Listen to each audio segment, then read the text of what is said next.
메시지의 후속타로 이 살인마 문재인이가 왜 살인마냐, 노무현이를 죽이고 대한민국 국민들을 학살하려는 그런 인간이기 때문에 살인마 문재인이가 장악한 이 청와대는 도굴금 처리 주식회사다, 이렇게 전했습니다.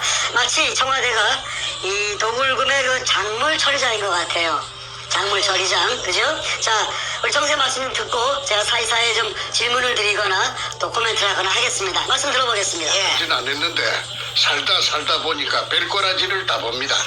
예, 참 기가 찹니다. 기가 찹니다, 진짜로. 예. 인간이 살아오는 동안에 거짓과 진실은 항상 함께 해왔습니다. 어느 시대라도 거짓과 진실은 항상 공존해 왔죠. 거짓이 힘이 세어서 진실을 죽이려고 해도 그럴수록 진실은 허등허등 죽지 않고 살아난다고 배웠습니다. 책에 그렇게 써져 있습니다.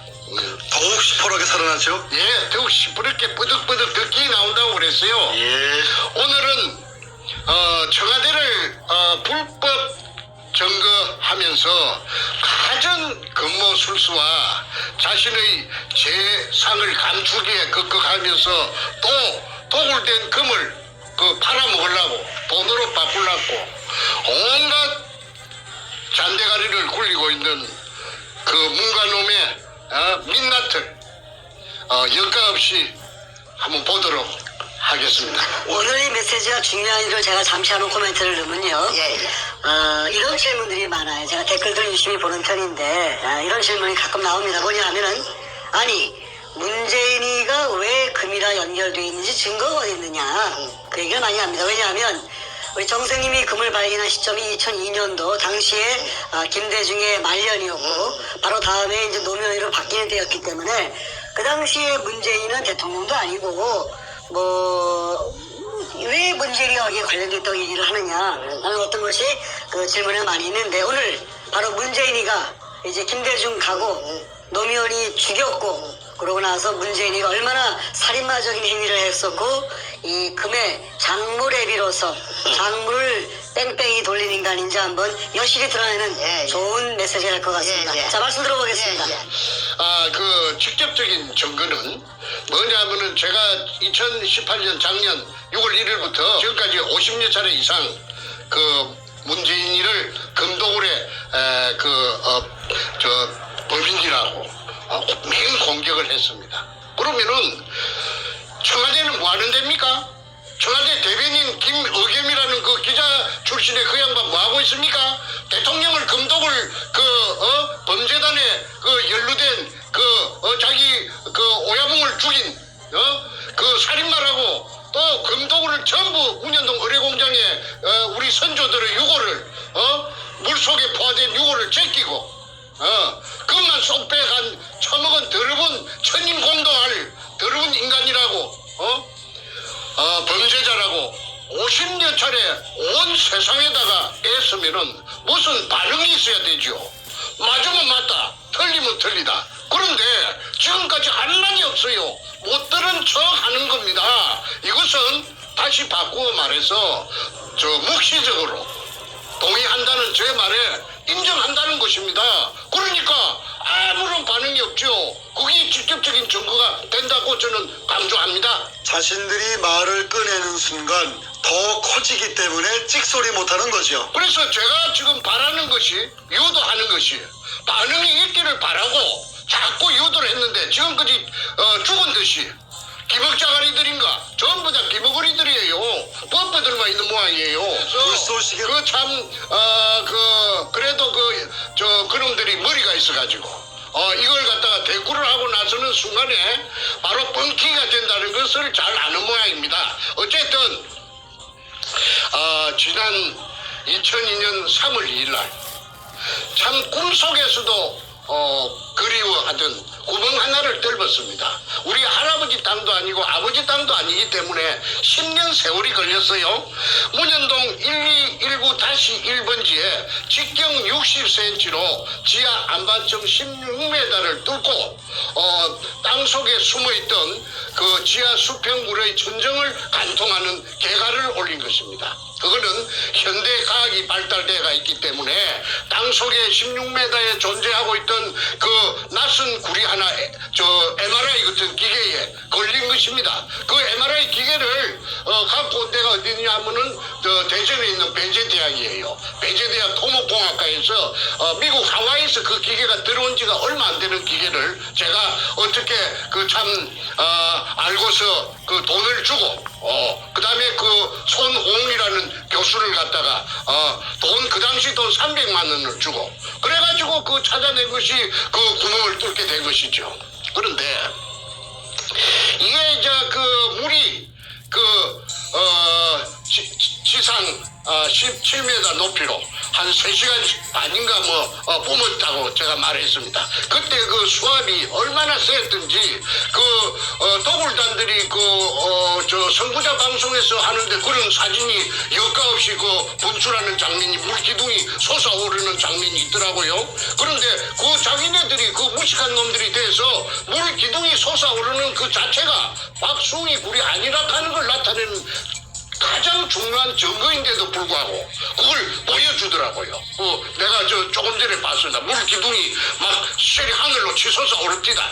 그때 그 광경이 산속 뒤에 있는 옹벽 안쪽에 어마어마하게 큰 그 공간이 존재하는 것을 나타내는 바로 물리적인 현상이고 증거입니다. 제1의 증거입니다. 무엇이라느냐면 토목공학에서 수리수문학에서 오리피스 현상이라고도 하고 그 다음에 분수대 현상이라고도 합니다. 우리 한국말로. 그거는 수압이 없으면 절대 올라올 수가 없는데 만약에 박숭이의 실패한 구리라였다면은 한 방울도 올라오지 않는다는 수자원공사의 육군 해석이 있습니다. 클 것이니까 높고 클 것이니까 물이 각 들어차갖고 재여 있다가 배추름이가 무식하긴 무식하네. 아니 그럼요. 그러니까 그 씨가 안 닿습니다. 그 다음에 또 하나 더 내가 말하겠습니다.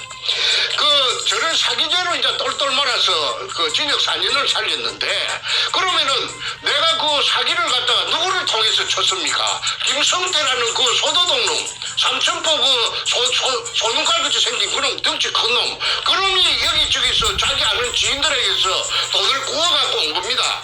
그 조건은 뭐냐 하면은 성공하면 10배로 준다는 그걸 보장을 나한테 해달라고 해서 내가 글자 몇 자 써준 그 죄밖에 없습니다. 그리고 그 돈은 그놈하고 내하고 갈랐었다고 판사 앞에서 그놈이 나는 한 30% 줬다고 하고 100만 원 같으면은 30만 원 그놈 새끼한테 줬다고 30% 줬다고 했고 그놈은 거짓말로 15% 정도 그렇게 15만 원 정도 받았었다고 그러니까 그놈 새끼가 아무 직업도 없고 백수 건달이고 집도 절도 없는 놈이 가족을 미기 살려야 될 거 아닙니까? 가족이 또 9인가 됐어요. 그런데 어째서 그러면 같이 갈랐었으면 사기 공범이 돼가지고 같이 진역을 살아야 될 텐데 그러면 쏙 봐주고 내만 전부 다 딸딸 말려 있어요. 그 자체가 이 위에서 그 당시에 노무현 참여정부의 민정수석을 하던 그 문재인이라는 자가 작용을 했기 때문에 검판사들이 압력에 눌려가지고 그래가지고 이 말하자면은 이 사건의 가해자와 피해자가 뒤바뀌고 지금까지도 저놈들은 잘 먹고 잘 살고 이제 아까 1조 5천억 백주놈이 그 다음에 김성태 8,900억 그 다음에 정문교의 거창기업 6,800억 국세청에서 세무 가표가 그리 나왔지 않습니까? 그런데도 불구하고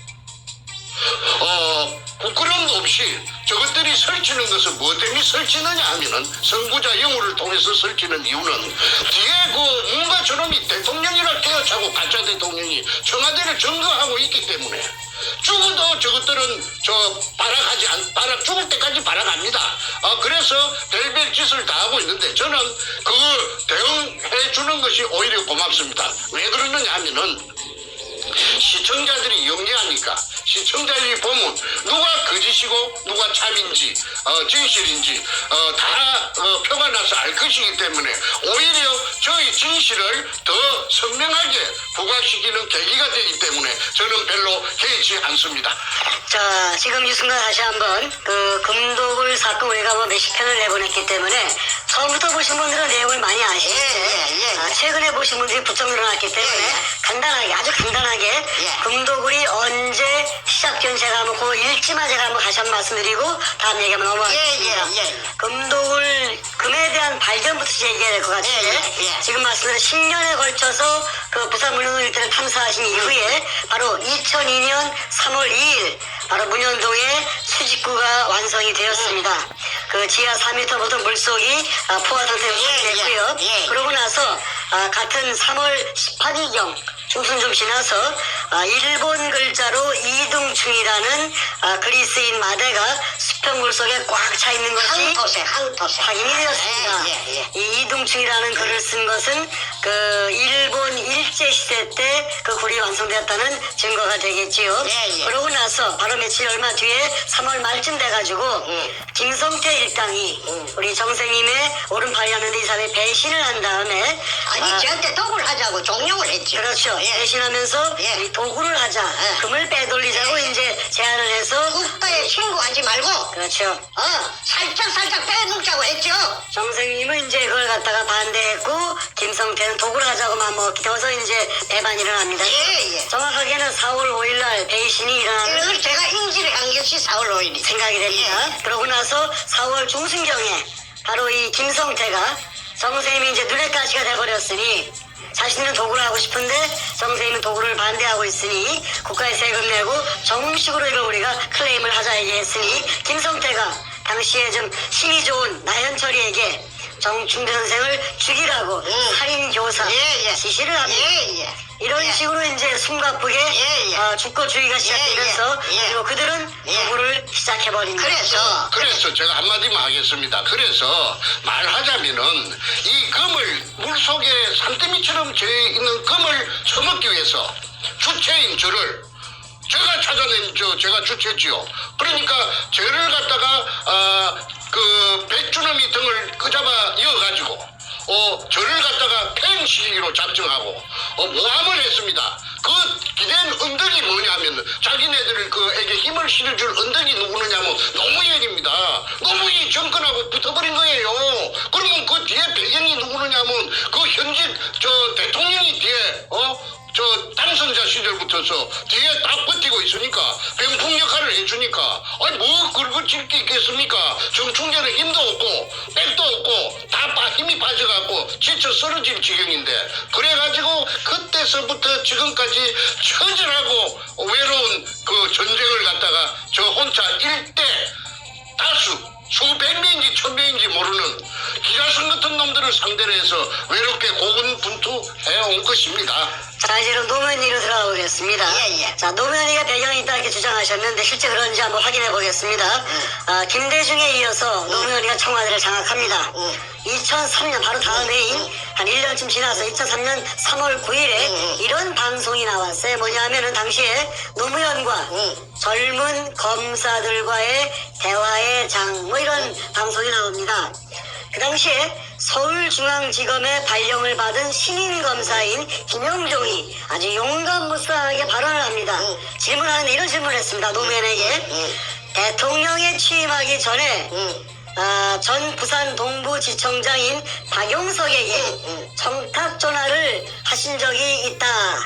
그때 왜 검찰에 전화를 했습니까? 라고 물었습니다. 그러면서 노무현한테 물었죠. 그렇죠. 그것이 바로 검찰의 정치적 중립성을 훼손하는 발언이었다고 생각하지 않습니다. 그렇게 얘기했습니다. 돌직구를 날린 겁니다. 그때 노무현이가 뭐라 그랬죠? 그 당시에? 그래서 노무현이가 그 말을 듣고 이쯤 가면은 막가자는 거지요 하고 헛웃음을 민망하니까 민망했죠. 양심이 찔리니까 확인을 시켰습니다. 그 표정까지. 예예. 그래서 헛웃음을 이쯤 되면 막가자는 거지요 하면서 헛웃음을 지으면서 당황하는 기색이 역력하게 그 화면에 그 보면은 나타납니다.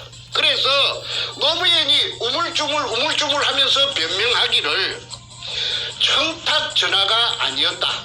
청탁 전화가 아니었다.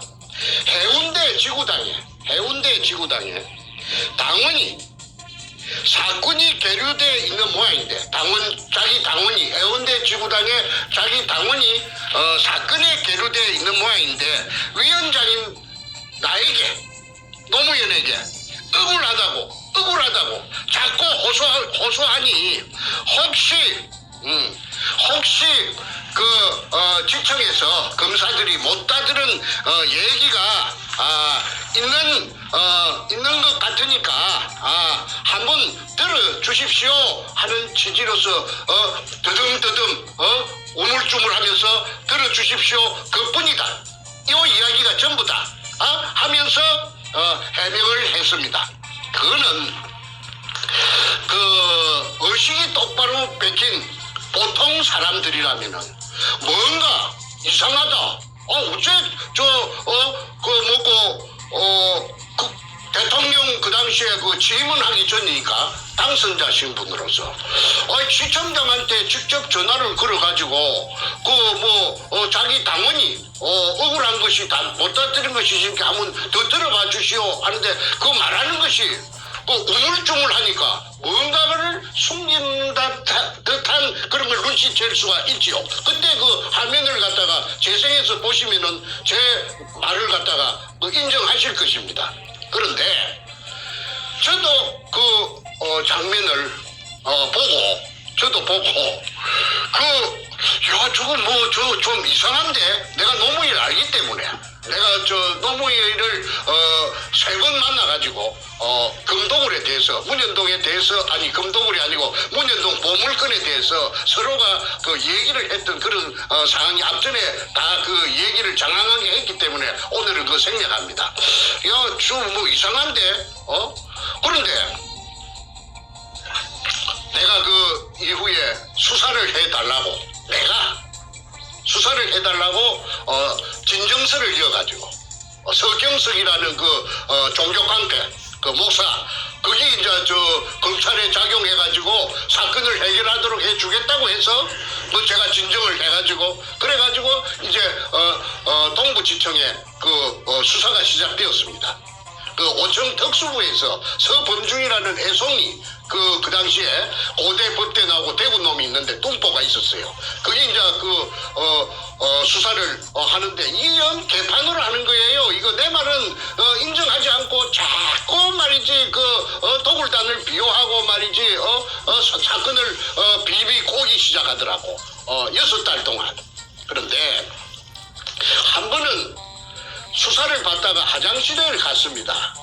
이 화장실에 가서 정면을 보면서 이거 참 뭔가가 이거 뒤에서 어떤 놈이 조정하는 것 같은데 검사 새끼가 내 말을 전혀 안 들으니까 서범주의라 하는 그 대구 자식 그 자식이 안 들으니까 이거 내가 동쪽이라 하면 그 새끼는 항상 서쪽이라고 그래요. 그래서 이거 참 난감하다 싶어서 있는데 옆에서 같이 오줌 누던 누군가가 내 옆구리를 푹 찌르면서 아는 체 앞디다. 그래서 히뜩 보니까 내보다 키가 작은데 아무개가 내 아는 진주에서 알던 후배예요. 그 진주지청에 그 무전사로 있었는데 무전사. 원래는 그 친구가 그 배를 타든 원양어선을 타든 그 무술사인데 검찰에 취직이 돼가지고 말하자면 통신을 담당하는 그런 직책이었는데 진주 검찰청에 있다가 이게 웬일이고 한 게 내 요 회사로 정근 온 지가 한 1년 안 됩니까? 형님은 요게 웬일입니까? 해서 내가 그 문현동 금도굴에 대해서 내가 이야기를 했다. 그 애가 하들짝 놀라면서 하는 말이 뭐 형님이 주인공입니까?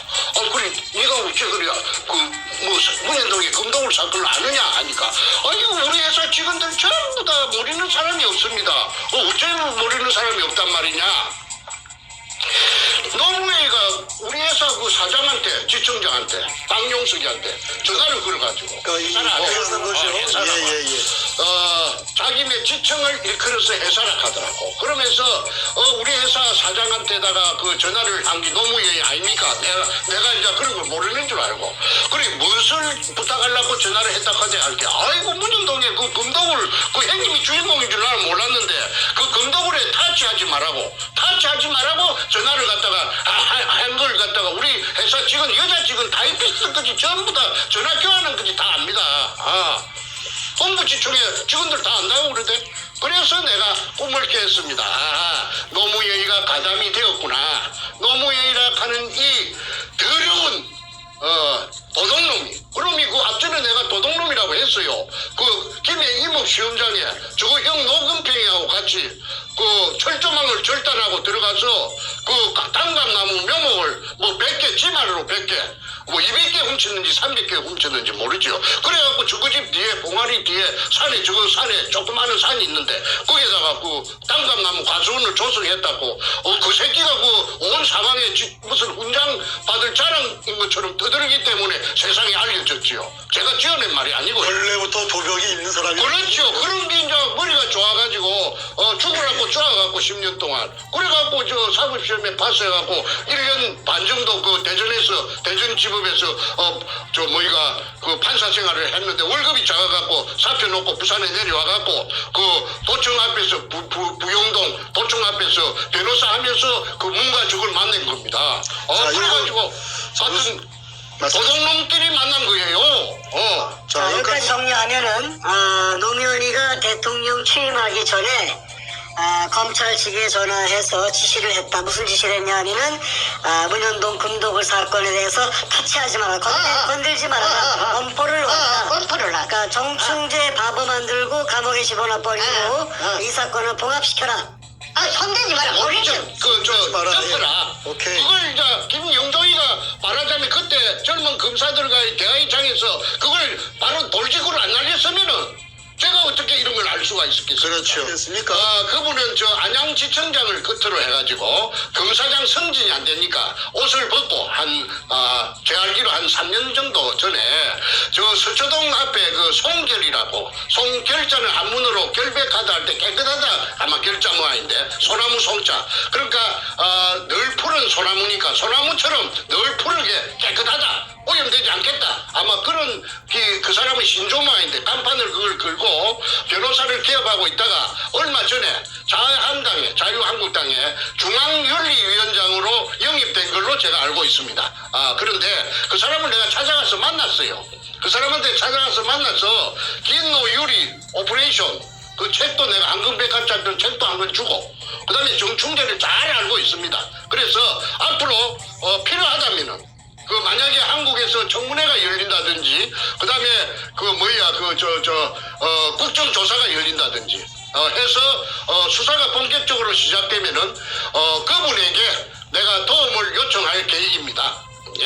뭐 더 이상 그분이 한테 입장이 난처할까 싶어서 그분에 대한 언급은 생략하도록 하겠습니다. 네, 알겠습니다. 하여튼 김영종 당시 검사가 아주 올곧게 노무현한테 돌직을 날렸고 김영종 남원들하고 이제 그 밑보였는지 하여튼 크게 성장하지 못하고 이제 변호사 기업으로 가고 있는데 잘리죠. 검사장 승진이 안 되면 잘리니까. 자, 하여튼 그 모든 정황을 정리했을 때 노무현이가 대통령 당선이 되면서 취임하기도 전부터 검찰에 압력을 넣어서 이 사건을 건들지 못하게끔 압력했다는 것이 이제 다 파악이 됐습니다. 다음 얘기 넘어가 보죠. 그 다음에 이제 그 노무현이가 관련되었다는 거는 그거 하나를 이야기했는데 또 하나만 더 이야기합시다. 그러시죠. 여러 개 있지만은 시간 관계상. 그러시죠. 그 노무현이하고 그 도굴두목 백준엄이하고는 모르는 사이가 아니고 아는 사이라요. 서로가. 얼마 정도 아는 사이냐면 20년 같이 그 이전에 그 도굴 사건 이전에 한 20년 동안 동호회를 같이 했어요. 동호회. 그 증거가 있죠. 예, 동호회가 뭐냐면은 그 증거가 인터넷에서 제가 찾아냈습니다. 그 한국 열기구 협회라는 게 있어요. 그 풍선에다가 속구리를 달고 불을 높여갖고 날아가는 게 있는데 열기구 협회라는데 그게 노무현이가 25년인가 20년 되고 그다음에 회장이 누구느냐면 그 백준음이가 회장이에요. 그래서 저 태평양을 건너가는 그 이벤트를 2001년도에 할 적에 저 백준음이가 총괄본부장이고 그 노무현이가 추진본부장입니다. 국회의원, 종로 국회의원으로서. 그래서, 그 두 놈이 그 묘하게 내가 연결고리를 찾으려고 내가 참말로 고생을 많이 하다가 내가 찾아낸 것이 열기구협회 회원이었다. 그리고, 문현동의 금도굴에 열기구협회의 그 간부들이 많이 동원되는 것이 김성태가 쓴 그 제주도 탐사 일기 A4 용지 404쪽짜리에 그게 은종진이라든지 그 영감이 아마 나이가 많아서 죽었을 건데 그런 사람들이 많이 나타납니다. 그래서 이거는 한국 땅덩어리 생기고 유사일에 처음 있는 일이라 금이 산더미같이 도심의 그 한복판에서 땅 밑에서 나타났다고 하니까 누가 믿을 사람이 있겠습니까? 그러니까 사람들이 믿지 않는 그걸 금이 나왔다는 걸 안 믿는 그것이 오늘날 저를 17년 동안 죽도록 고생시킨 그 원인입니다. 예, 그래서 앞전에 한 번이라도 이와 유사한 사건이 있었다면은 제가 그렇게 고생 안 했죠. 벌써 해결됐죠. 그리고 일망타진되고 한국에는 큰 도움이 되고 부산시에도 큰 도움이 됐을 겁니다. 왜냐하면은 그 도굴 금이 나온 그 6월이 재어있는 의뢰공장 그 실체가 1공장부터서 5공장까지 있는데 그 도면이 그 백주름이 가방 속에서 제가 입수해 갖고 아니었습니까? 그게 범내에 보면은 한 부분이 끝에서 끝까지 4km입니다. 그러면은 그 도면 그 자체를 전부 다 그 4km라 하는 걸 대입을 하면은 한 15km, 20km가 동서남북으로 된다는 결론입니다. 그러면은 부산시 남구 지하에는 그 용호동까지 수산대학 용호동 용당 캠퍼스 있는 그런 쪽까지 저 UMO지 근처하고 그지 지하 왕국이 존재한다는 겁니다. 지하에. 그러니까 그것이 실체적인 그 자기 모습을 드러내면은 그 어마어마한 관광지가 될 수가 있죠. 부산시의 관광 자원이 부족합니다.